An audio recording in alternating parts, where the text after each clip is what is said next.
तो ये तो समझाना चाहिए कि शांति है तब जब एक ही धारणा है सबकी।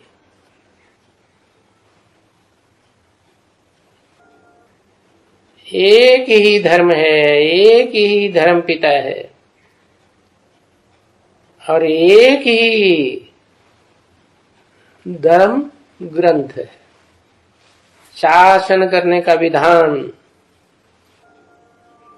क्या नाम है?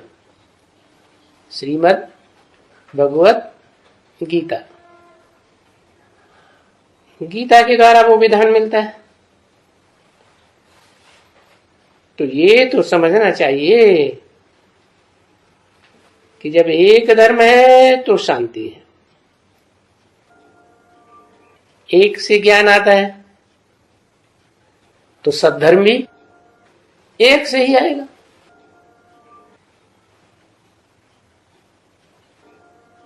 सौ % सच्चा धर्म भी एक ही होगा, धर्म पिता भी एक ही होगा और धर्म की माता भी, गीता माता जो कही जाती है सर्वशास्त्र शिरोमणि, वो भी एक ही।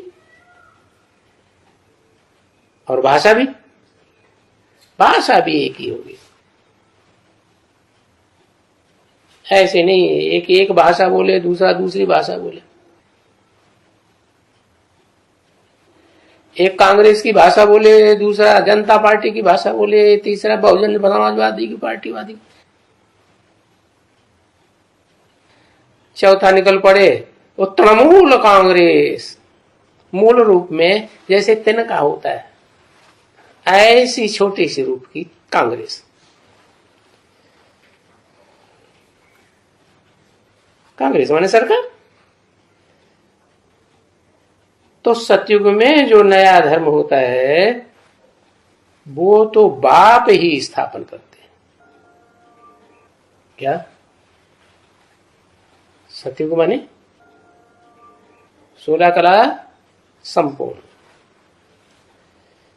और पीछे जो धर्म आते हैं तो जब मनुष्य वृद्धि को पाए लेते हैं तो फिर पीछे तो अशांति जरूर होगी। तो स्वर्ग के पीछे क्या है? स्वर्ग के पीछे आता है नरक। स्वर्ग की स्थापना कौन कर सकता है? जो सदा स्वस्थिति में रहने वाला हो, वो ही स्वर्ग की स्थापना करता है।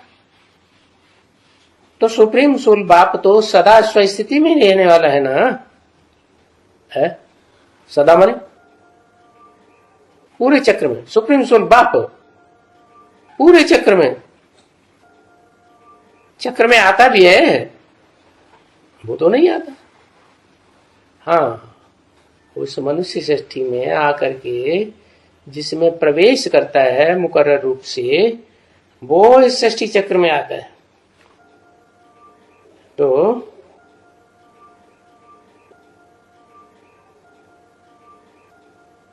वो क्या शिफ्ट है उसमें, जिसमें प्रवेश करता है उसमें क्या शिफ्ट आती है? पाप समान बनने की शिफ्ट है। संग के रंग से पहले बाप, और बाप जो सुप्रीम बाप है वो आत्माओं का बाप है। तो सुप्रीमेसी वाले को ही सपोर्ट करेगा या दूसरे को सपोर्ट करेगा? सब अपनी अपनी जाति के लिए मरते हैं। तो सुप्रीम क्या करेगा? मनुष्य सृष्टि में जो सुपरमेसी का पार्ट बजाने वाली आत्मा है उसी को चुनता है।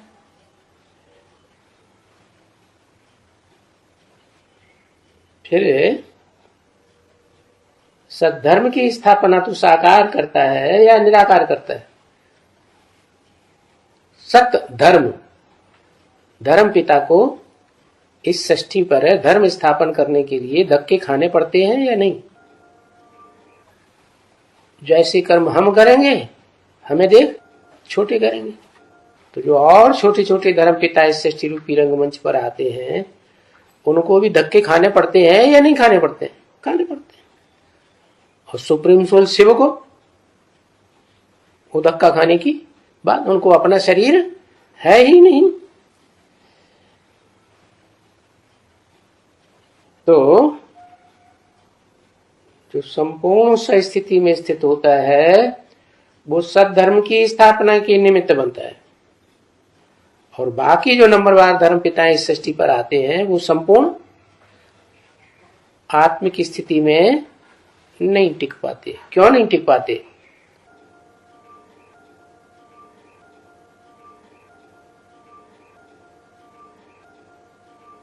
क्योंकि वो इस सृष्टि पर आते ही हैं जब बहुत कलाएं कम हो जाती है। आधी कलाएं से भी जास्ती इस सृष्टि पर जब कमी कमजोरी आती है, सुख शांति आधी से भी कम रह जाती है। टोटल है 16 कला संपूर्ण।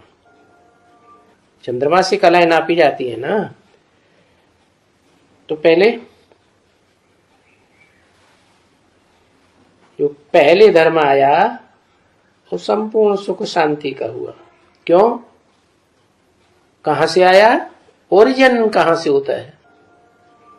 ओरिजिन ज्ञान से होता है कि अज्ञान से होता है? ज्ञान से होता है। ज्ञान किसका? एक निराकार का। एक निराकार भी आकर के इस सृष्टि पर एक ही साकार का परिचय देता है और देता भी है एक को। क्या तुलसीदास ने क्या लिखा?